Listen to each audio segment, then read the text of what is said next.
Porto e Negócios. Apoio. Brasil Terminal Portuário. Acreditar e inovar. Eldorado Brasil. Modal GR. Tecnologia, inovação e resultados. Praticagem São Paulo. Segurança, tecnologia e produtividade a serviço do Brasil. Stolthaven Terminals Brasil. Transbrasa. Aqui o futuro já é presente. E FIPES, Ferrovia Interna do Porto de Santos. Excelência sob trilhos.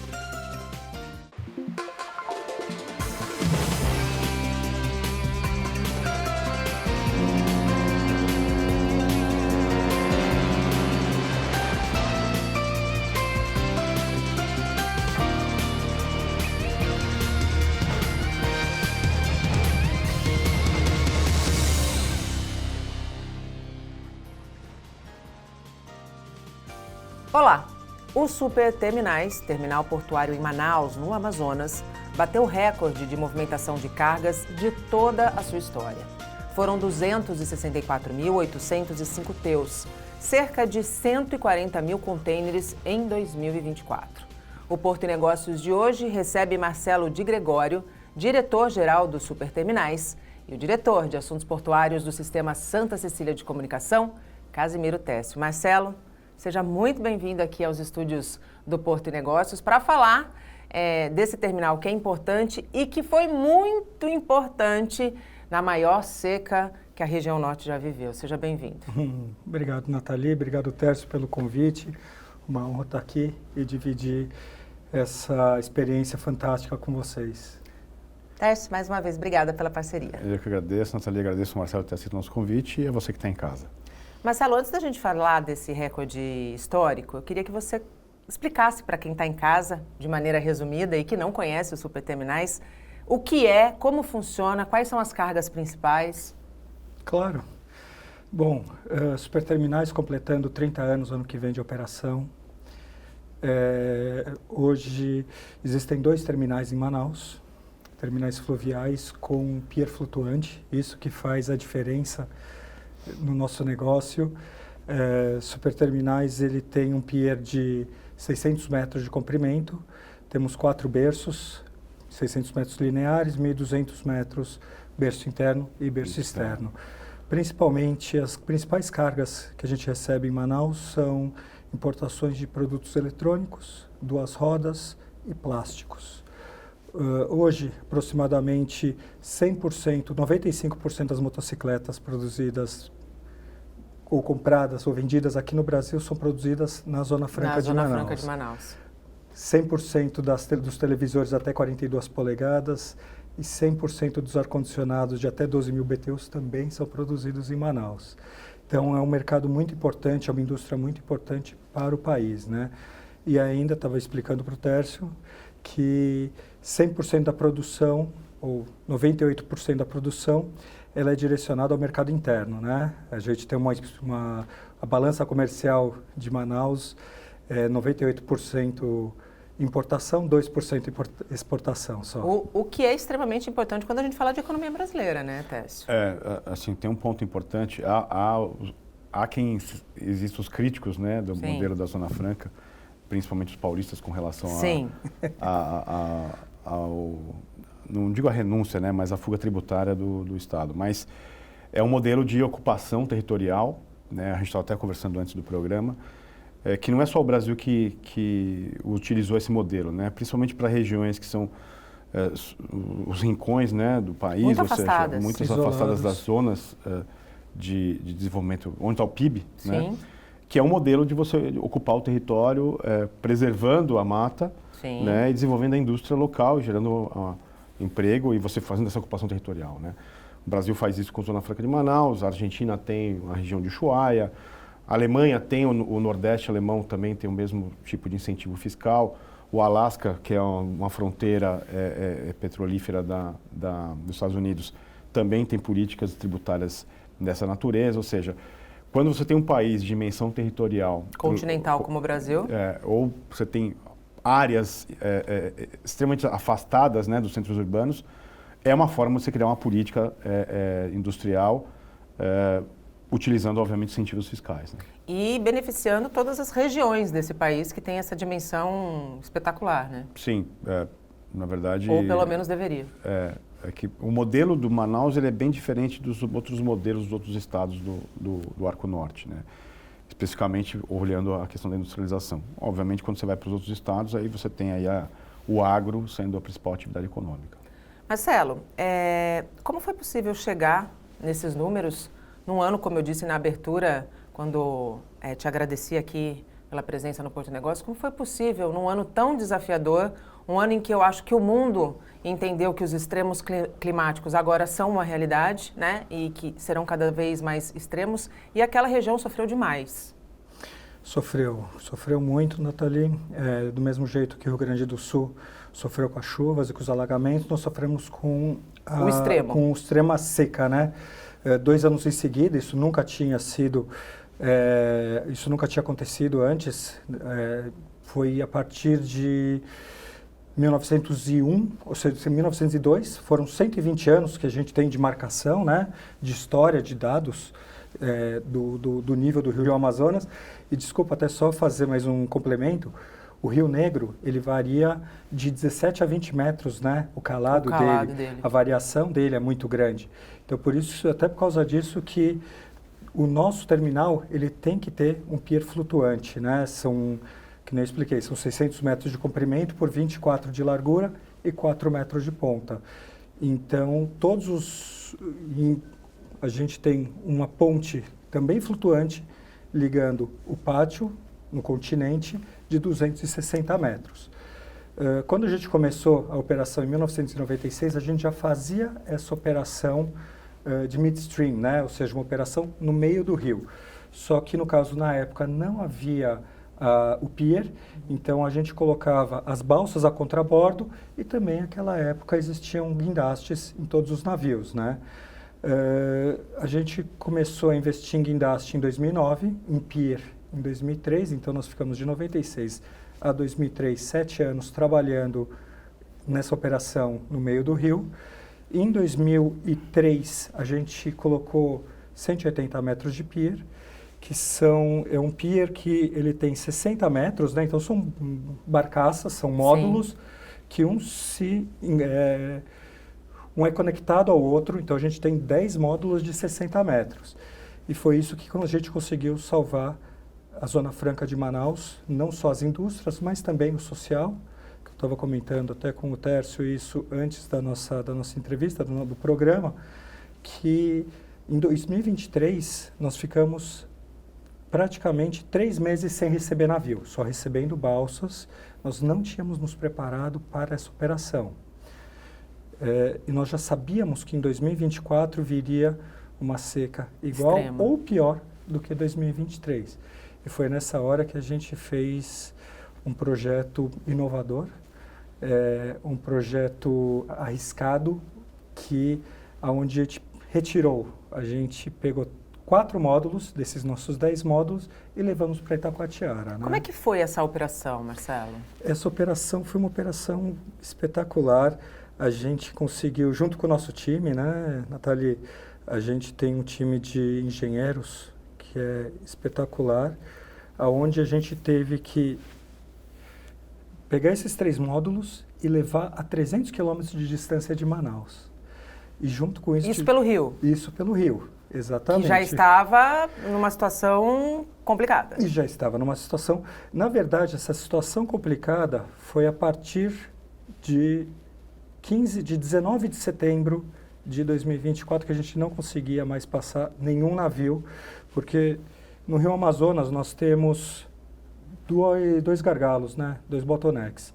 Um na Foz do Madeira, que surgiu agora a partir de 2023, que antes disso não existia, que isso daí foi o resultado da implantação das hidrelétricas de Belo Monte e Jirau. Sim.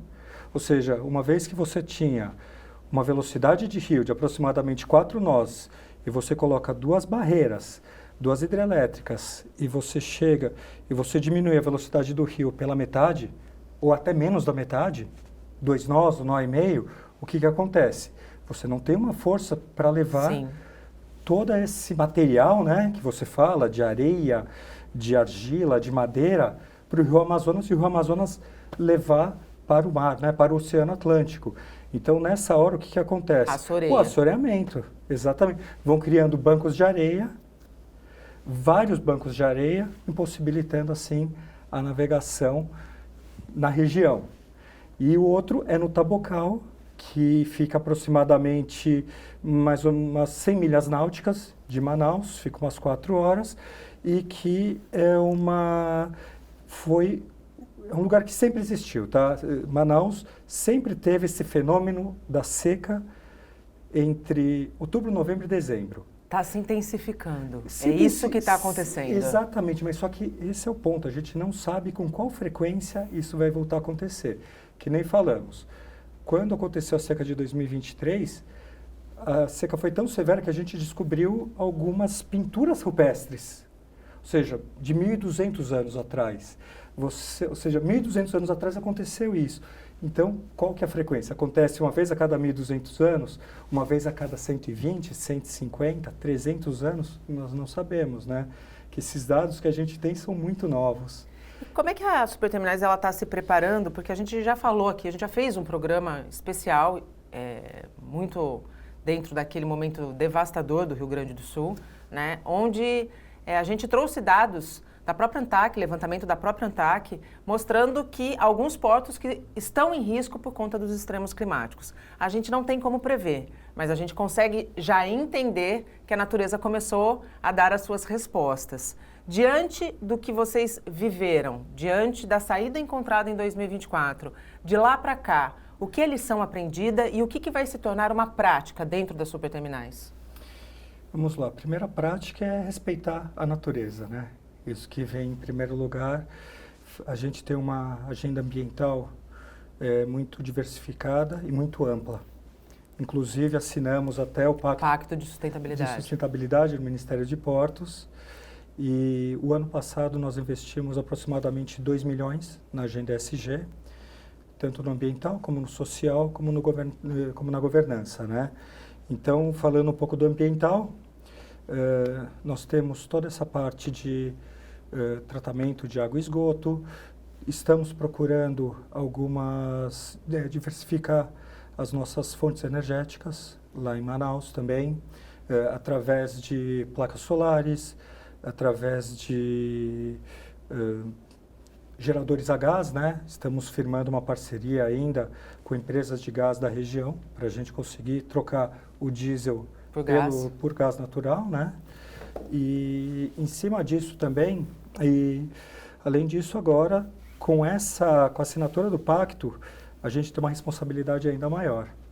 E quando eu falo dessa responsabilidade, o que acontece? Para a gente ganhar o selo do pacto, a gente precisa apresentar algumas propostas, precisamos apresentar alguns objetivos, e não são objetivos fáceis que a gente tem que alcançar até julho, agosto, para a gente conseguir receber esse selo, essa medalha na COP30 em novembro, lá no Pará, lá em Belém do Pará. Dentro dessa expectativa e desse curto prazo, porque nós já estamos em março, né?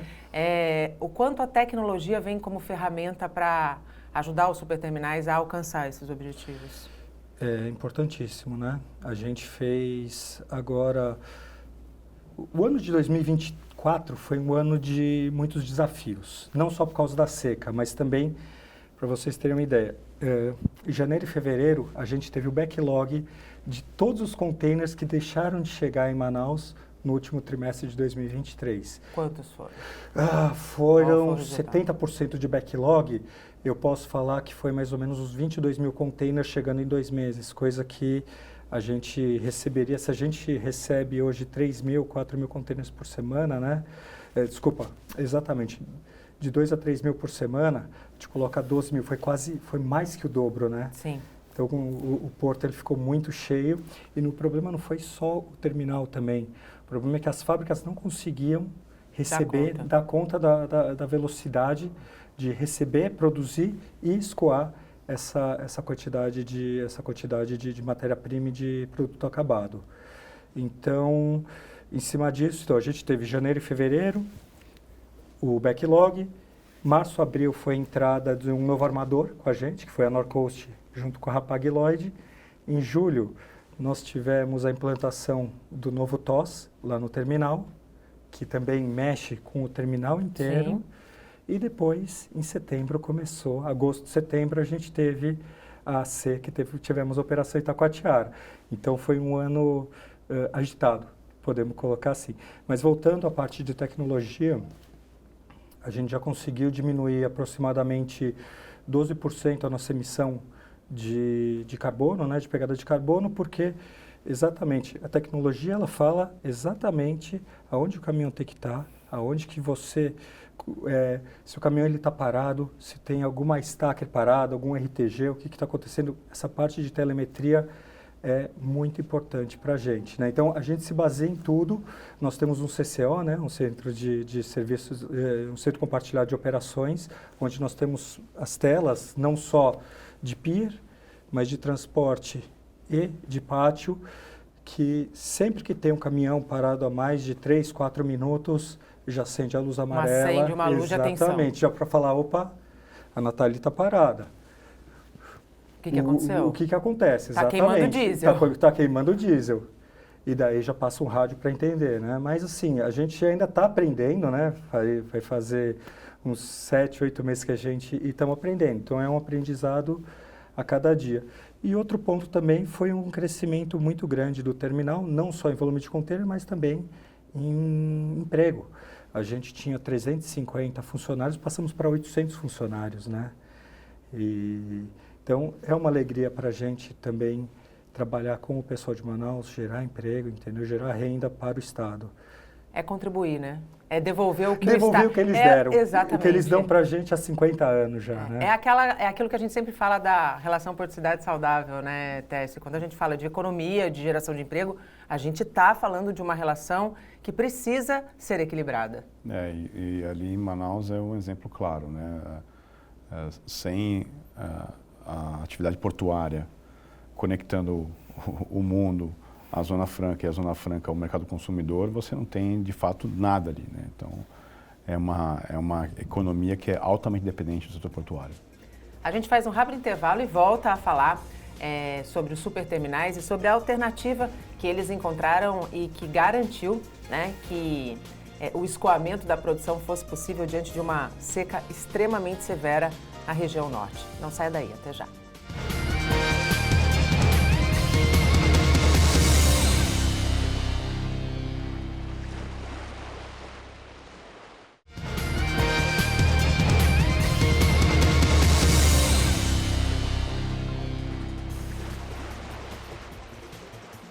Estamos de volta e abrimos este segundo bloco do Porto e Negócios, falando sobre o túnel imerso Santos-Guarujá.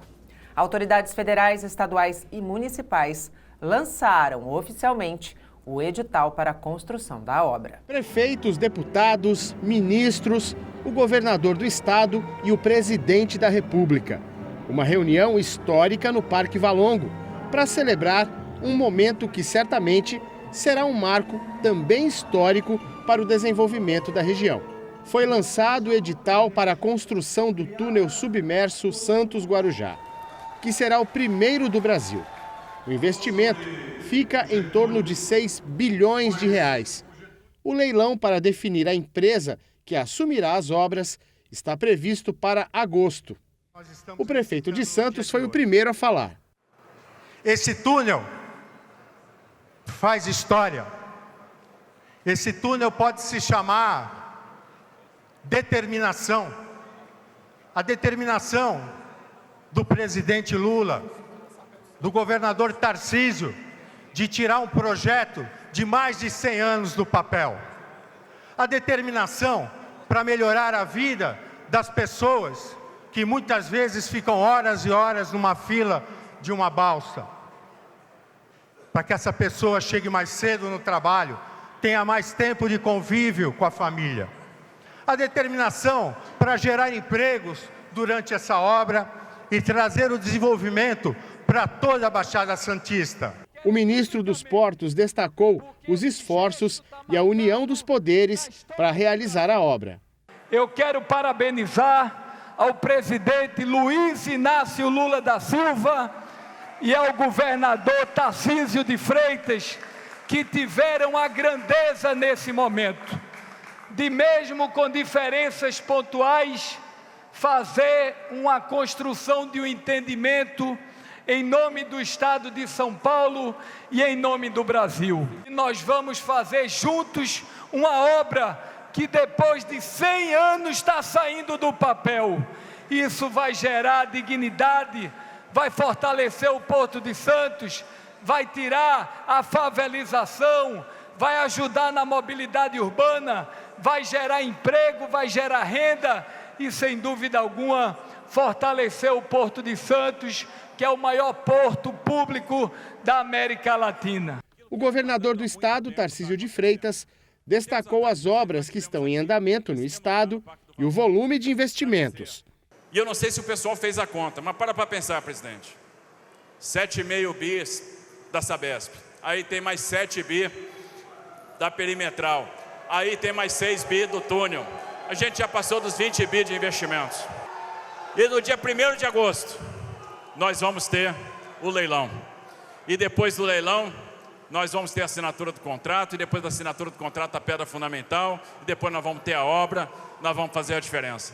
O dia de hoje é para entrar na história, e a gente está fazendo a história, e Santos, Guarujá, vão ganhar a ligação seca, que era esperada há mais de 100 anos. Parabéns a Santos, parabéns a Guarujá. Além da assinatura do edital da obra do túnel, foi celebrado o acordo de recuperação do Fundo de Pensão Portos, a renovação do convênio do Porto de São Sebastião e o financiamento de 2,4 bilhões de reais do BNDES para a linha 2 verde do metrô. Após as assinaturas, o presidente da República discursou. Falou em união e desenvolvimento. Tem gente do lado do Tarcísio que não gosta de vê-lo do meu lado. E tem gente do meu lado que não gosta de me ver do teu lado. Ora, o que nós temos que ter consciência é que nós só temos um lado. É atender bem o povo de São Paulo e o povo do Brasil. Esse é o nosso lado. E esse é o nosso compromisso. Então, quando a gente vem fazer parceria com o governador de São Paulo para fazer esse túnel, não é porque ele quer fazer o túnel, porque o túnel é bonito. É fazer o túnel para melhorar a vida do povo de Santos, a vida do povo de Guarujá e a vida de quem está atravessado de um lado para o outro. O presidente se comprometeu a fazer um instituto federal em Guarujá. Eu vi o pessoal lá atrás gritar para criar um instituto no Guarujá. E me parece que o prefeito já deu até o prédio. Pois eu vou lhe dizer aqui, companheiro, eu não sou ministro da Educação, mas eu vou lhe dizer, nós temos 101 institutos para fazer. Aqui na Baixada tem um em Santos e tem um em São Vicente. Pois eu vou dizer aqui, nós vamos fazer o Instituto do Guarujá. Nós vamos fazer o Instituto do Guarujá. Porque quem faz 100, faz 101. Né? Quem está disposto a fazer 100, vai fazer 101. E a coisa que eu mais acredito na vida é a educação. A educação é a única possibilidade da gente tirar esse país do atraso. O prefeito Farid Madi repercutiu a notícia. Para nós foi uma alegria, ainda mais, como eu volto a dizer aqui, o Guarujá, que tem tantas questões, tantos problemas sociais e tantos jovens desamparados, desassistidos socialmente. Sem dúvida nenhuma, educação, qualificação profissional é primordial para que a gente possa ser uma cidade melhor, mais justa e mais igual para todos. Técio, de fato foi um dia histórico, né? A lente da imprensa nacional estava aqui em Santos ontem. As vaidades, ao que tudo indica, de fato foram deixadas de lado, né? E a gente tem um lançamento de edital e já tem uma data para leilão. Você foi um defensor, né, da ligação seca, dentro do movimento Voo de Túnel. Movimento esse que, do ponto de vista de articulação municipal, envolveu também muita gente para que a consciência sobre a importância do túnel fosse feita, né? Sim, foi um trabalho de guerrilha, na verdade, né? envolvimento das câmaras municipais, a UVEBS, na figura do Betinho, foi um diferencial para ter a força política por trás do túnel. As brigas, né, contra a ponte no passado foram vencidas e está o resultado do trabalho que começou lá atrás, há muito tempo, e a engenharia venceu, né? A lógica, o setor portuário venceu, né? Porque de fato o túnel ele respeita a operação portuária e, como a gente disse, né, ponte e Porto não combinam. Não combinam, né? Tá, Baltimore está aí para exemplificar, né, da pior forma possível. Enfim, agora esperar o edital e o tempo de obra e que venha a obra. E que venha o túnel, né? Exato. Mesmo que 100 anos depois. E a gente volta aqui com o nosso convidado de hoje. A gente está recebendo no Porto e Negócios Marcelo de Gregório, diretor-geral do Superterminais em Manaus. Eu queria voltar um pouquinho para nosso bate-papo do primeiro bloco. Técio, se essa operação que foi desenvolvida pelos Superterminais em Itacoatiara não tivesse acontecido, quais teriam sido os prejuízos? Dá para mensurar? O impacto, acho que os números específicos o Marcelo pode trazer para a gente, mas só o fato, né, a gente começou o primeiro bloco dizendo que a economia da Zona Franca de Manaus, ela está extremamente linkada com a atividade portuária.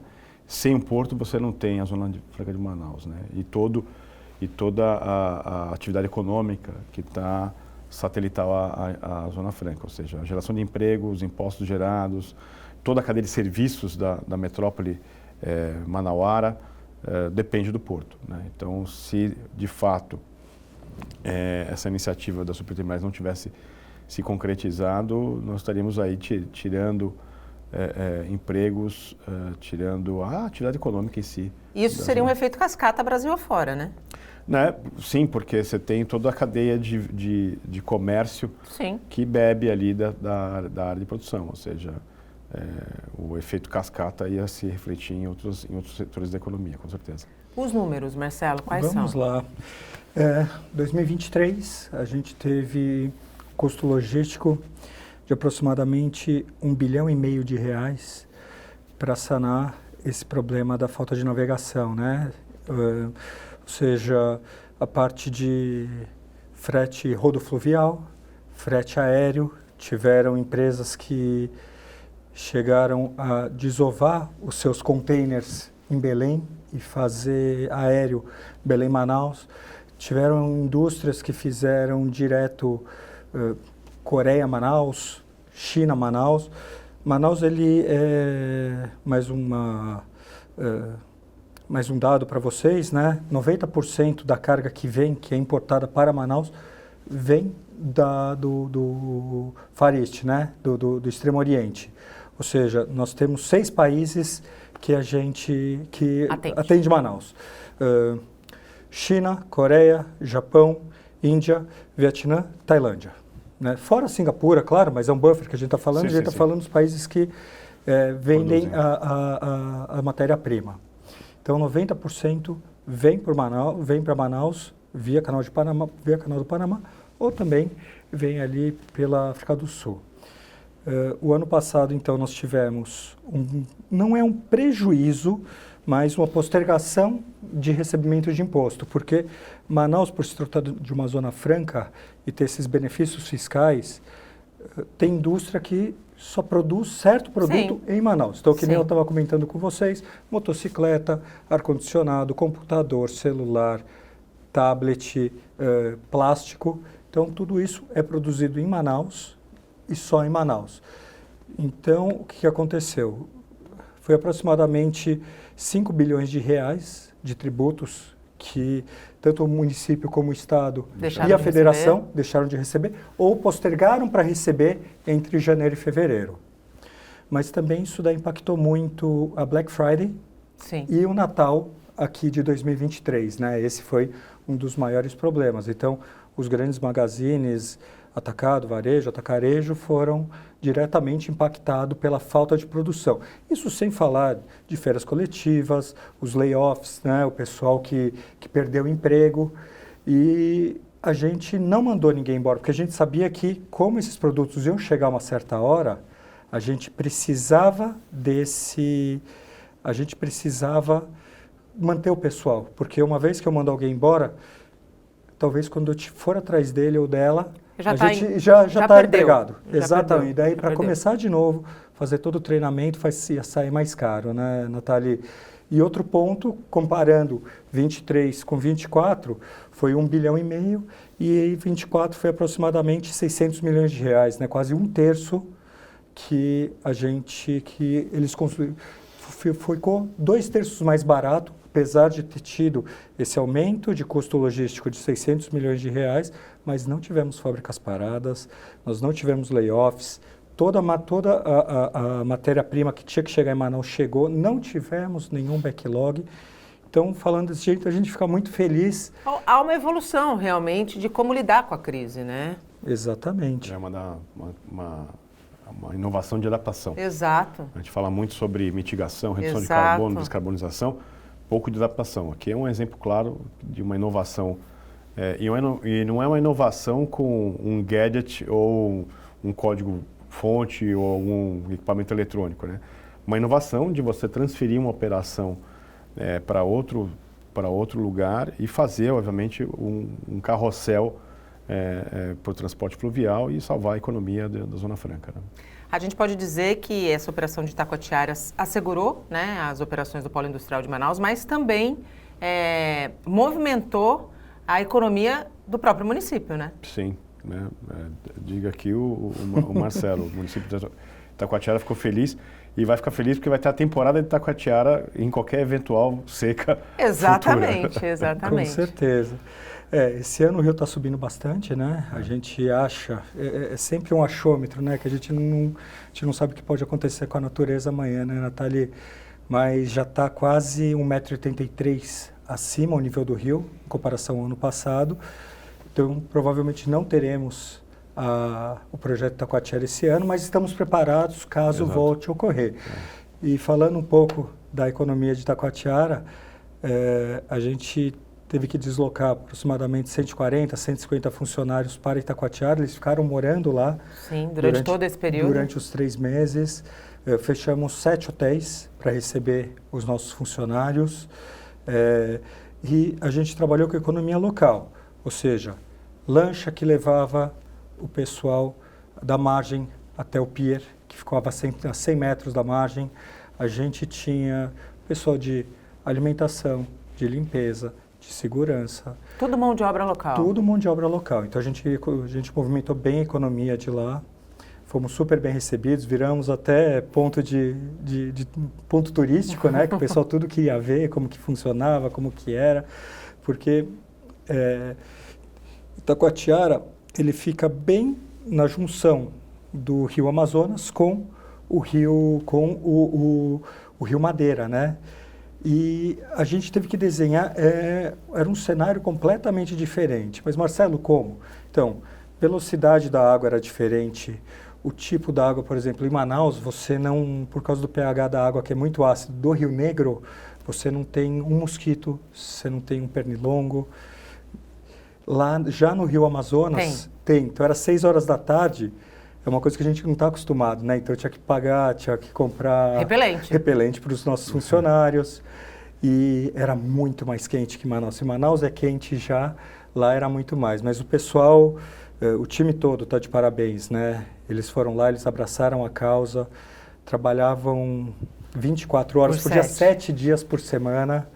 Então, assim, eu tenho muito a agradecer a toda essa equipe, que sem eles nada disso seria possível.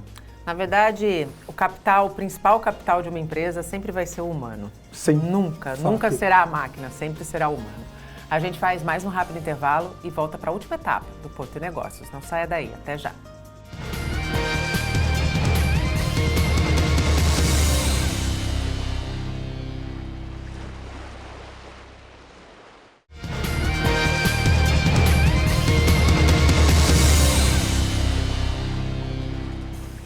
Estamos de volta e chegamos ao último bloco do Porto e Negócios. Abrimos esta última etapa com o primeiro Momento Habitra de 2025 com Angelino Caputo.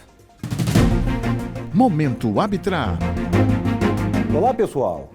Estamos de volta ao nosso Momento Arbitrar 2025, aqui no programa Porto e Negócios. Vamos estar com vocês todas as semanas com comentários sobre temas que impactam a comunidade portuária santista. Também vamos falar sobre o que está rolando nos portos, na logística e no comércio exterior do país. Então vamos lá. Hoje eu quero compartilhar com vocês alguns números impressionantes de 2024 sobre a movimentação de contêineres de importação que é realizada pelas empresas associadas da Arbitrar aqui no Porto de Santos. E já adianto, foi um ano incrível para o setor. Mas antes deixa eu explicar que tipo de contêineres são esses que a gente está falando. São especificamente aqueles desembarcados no Porto de Santos que, para entrar no Brasil, recebem um tratamento aduaneiro aqui na Baixada Santista. E porque eles trazem produtos manufaturados e insumos para a indústria ou para o agronegócio, também passam pela fiscalização de órgãos como a Anvisa, o Vigiagro ou o IBAMA. Esse processo todo é feito nos recintos alfandegados. Além desses contêineres carregados com produtos de importação, o Porto de Santos também movimenta contêineres de exportação, contêineres vazios e contêineres de importação que desembarcam, mas reembarcam para serem desembaraçados em outros portos. Esses não são capturados pelas estatísticas da Arbitrar. Agora que eu já expliquei de qual segmento nós estamos tratando, deixa eu também falar como é que a gente consegue os números sobre a movimentação dessas cargas containerizadas. Eles são registrados pelos operadores e recintos alfandegados associados à Arbitrar e reunidos no sistema tecnológico conhecido como DTE. Aliás, esse sistema é adotado pelos órgãos públicos do comércio exterior para controlar e liberar as cargas no porto, o que torna os nossos números super confiáveis. A partir desses registros, a Arbitrar consolidou os dados de 2024 e confirmou que o ano passado teve o maior volume de importação já registrado em sua série histórica. Ou seja, em 2024 foram descarregados na operação portuária em torno de 750 mil contêineres de importação para despacho aduaneiro em Santos. Falando em teus, foram quase 1.300.000 teus descarregados nesse mesmo período. Isso significa cerca de 20% a mais do que o volume movimentado em 2023 e aproximadamente 15% maior do que em 2022. Ultrapassou até mesmo os cerca de 720 mil contêineres descarregados em 2017, que até então era o ano com maior movimentação desse segmento aqui no Porto. Os anos seguintes viram a movimentação de cargas cair devido à pandemia, crises econômicas no Brasil e no mundo. Quando a gente analisa os dados e estatísticas da Arbitrar ao longo dos anos, a gente nota volumes menores movimentados nos primeiros meses, seguidos de um crescimento em julho, agosto e setembro e uma nova queda a partir de outubro. Só que em 2024 esse padrão mudou. A movimentação atingiu o pico em outubro, recuou um pouquinho em novembro e teve novo impulso em dezembro. Isso reforça o fato de que o desempenho do setor representado pela Arbitrar no Porto de Santos em 2024 foi o melhor dos últimos anos. Concluindo, a gente pode afirmar que esses resultados não são isolados. Eles refletem uma tendência nacional de fortalecimento do setor portuário no país. Se o crescimento continuar nesse ritmo, é possível que novos recordes sejam quebrados agora em 2025. Momento Arbitrar. Obrigada, Caputo, e voltamos com os nossos convidados. Marcelo de Gregório, diretor-geral do Superterminais, participa desta edição. Além de Casimiro Técio, diretor de Assuntos Portuários do Sistema Santa Cecília de Comunicação. Essa pergunta é para vocês dois. A seca na Amazônia evidenciou a importância de se investir na infraestrutura hidroviária e deixou explícito a importância da cabotagem? Quer começar? Posso falar. Vamos lá. Primeiro que na Bacia Amazônica nós não temos hidrovias, né, Nathalie? Tércio sabe disso. nós temos rios seminavegáveis. E isso é uma coisa que a gente briga desde sempre. O estado do Amazonas depende 80% do seu transporte fluvial, seja para a capital, seja para o interior, para todos os municípios de Manaus, né? 80% da carga, 80% dos passageiros, todos se movem via fluvial. E nós vemos isso, N acidentes que acontecem, a falta de controle, mas vamos voltar um pouco mais para falar dos rios seminavegáveis, né? Nós não temos balizamento, nós não temos sinalização, nós não temos segurança, nós não temos canal de acesso. Uma vez que a gente tiver tudo isso, a gente vai conseguir desenvolver ainda mais a nossa região e atender melhor a população. Isso é uma coisa que não só eu, mas vários empresários brigam por isso, né? Eles falam de BR-319, eles falam de dragagem. Não vamos colocar aqui BR-319, senão a gente ficaria 3 horas discutindo. É importante, mas não é a solução. A solução continua passando pelos nossos rios, pelos nossos afluentes, pelos nossos igarapés. E especialmente quando a gente pensa na sustentabilidade, né? Exatamente. Ou seja, a gente sabe que a cabotagem é um meio de transporte, é um modal muito mais sustentável e muito mais seguro, né? Principalmente ali em relação à parte de piratas que existem, isso todos sabem. Mas enquanto a gente não conseguir fazer uma concessão, a gente não conseguir arrumar esses 4 pontos principais, a gente não vai conseguir desenvolver a região. A gente fala bastante disso, continua batendo e fica dando morro em ponto de faca, mas eu não vou... a gente já sabe qual é a solução. Agora, só falta implantar, entendeu? Isso é um desafio para a Secretaria Nacional de Hidrovias, que foi criada justamente para alavancar, né, esses investimentos na nossa região hidroviária, que é imensa, né, e muito pouco explorada. É importante trazer, Nathalie, que já existe modelo de administração hidroviária no país, né? A Tietê-Paraná é, de fato, uma hidrovia. É uma hidrovia porque ela tem balizamento, ela tem todo o canal de navegação mapeado. Tem acesso? Ela tem nível mínimo de navegação, CFTV, sistema de AIS, né, de você monitorar a frota que navega pela hidrovia, as eclusas e assim por diante. Ou seja, é de fato uma hidrovia, né? Então, o modelo existe, o que precisa é, obviamente, universalizar esse modelo. E eu entendo que a forma disso se materializar é pelo meio das concessões hidroviárias, tá? Há quem diga, vai encarecer o frete. Não encarece, porque quando você garante a via navegável em profundidade mínima, em um maior tempo percentual do tempo do ano, que é o modelo de gestão hidroviária, né? Eu tenho que estabelecer uma profundidade mínima navegável, considerando aí a distância na folga de quilha, né, que é a distância entre a quilha do empurrador, que normalmente é o que tem mais calado na navegação, e o substrato do leito do rio, né? Você garante volume por viagem, né? Nós tivemos essa mesma seca que impactou Manaus, ela impactou Tapajós. Né? Sim. Ela, inclusive, modificou a lógica da BR-163. Exato. Né? Então, teve frustração de receita na estrada em função dessa relação umbilical que a estrada tem com a hidrovia do Tapajós. Isso impactou Santarém, impactou Barcarena, enfim. Então, não foi só o container que sofreu com a seca, né? O agronegócio também sofreu. Sim. Bom, colocar na ponta do lápis o custo de dragagem, né? E aí, me perdoe quem acha que dragagem é uma coisa ruim, dragagem é a garantia da navegação. Acesso, né? Então, assim, minha briga com os ambientalistas que acham que dragagem é alguma coisa que destrói a natureza. Não é. Né? Eu brigo que dragagem é como escovar o dente. Né? Você tem que manter uma via navegável, você tem que estar fazendo todo dia. Limpo. Limpo, né? E no canal de navegação. Né? Então, sim, você tem a vida marinha preservada. Né? Então, e o modelo de concessão é muito simples. Você vai cobrar das embarcações, um TK1, uma tonelada quilômetro útil, né, uma tarifa hidroviária.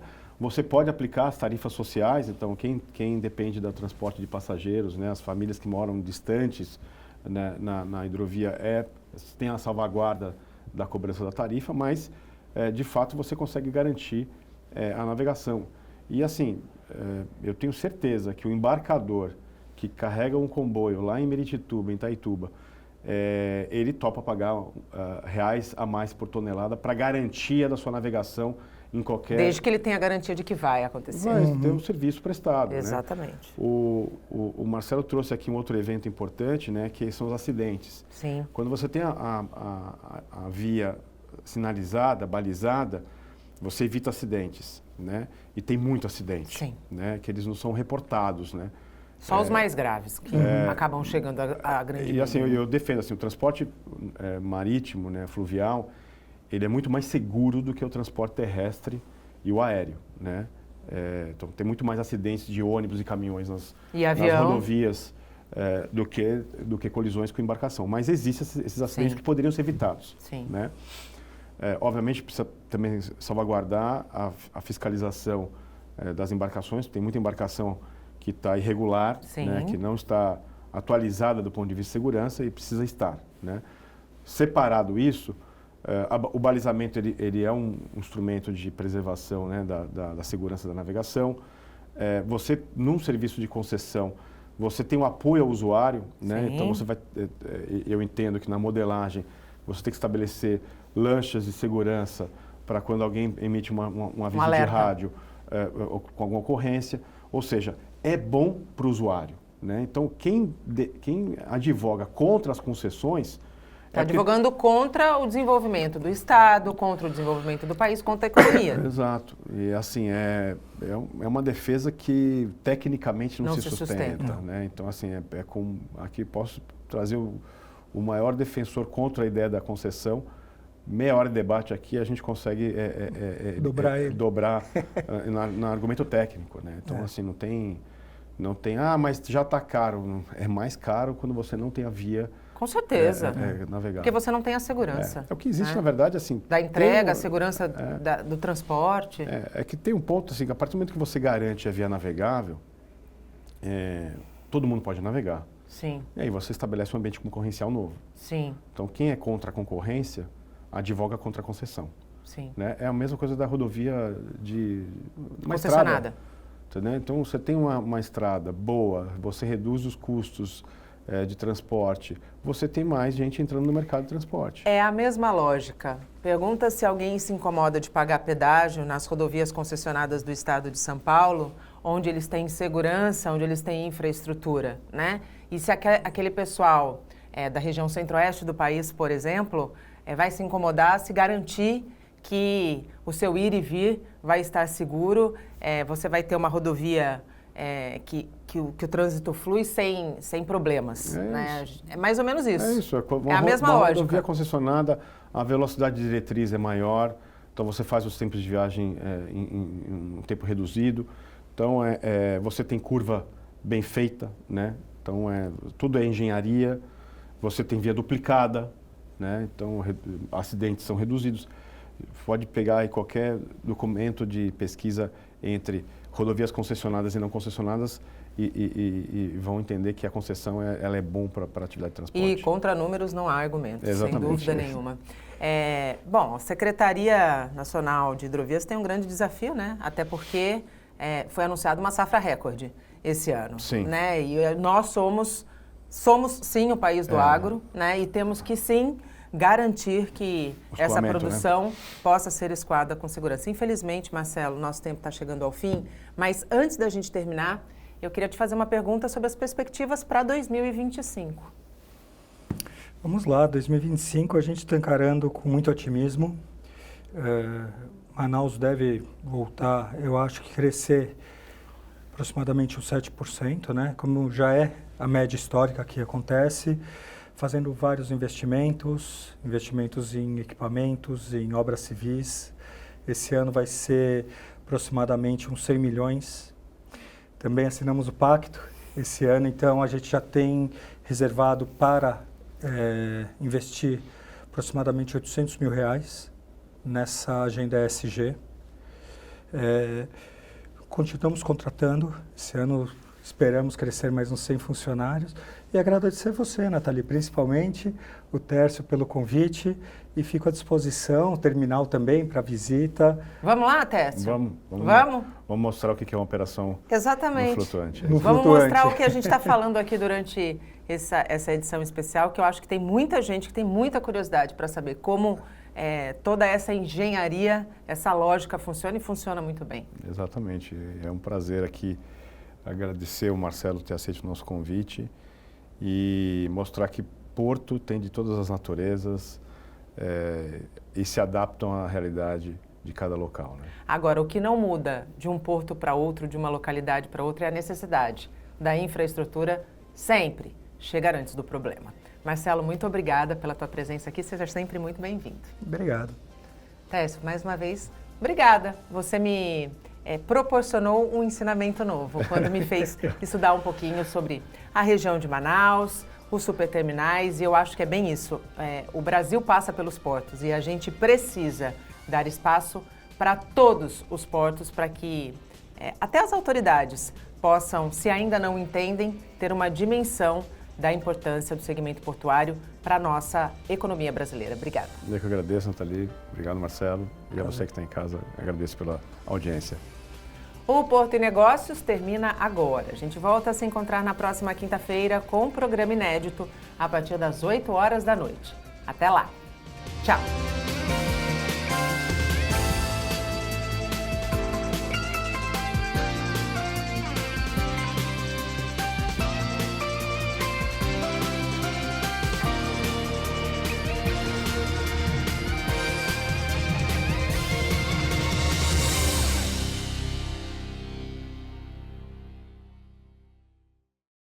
Porto e Negócios. Apoio. Brasil Terminal Portuário. Acreditar e inovar. Eldorado Brasil. Modal GR. Tecnologia, inovação e resultados. Praticagem São Paulo. Segurança, tecnologia e produtividade a serviço do Brasil. Stolthaven Terminals Brasil. Transbrasa. Aqui o futuro já é presente. E FIPS, Ferrovia Interna do Porto de Santos. Excelência sob trilhos.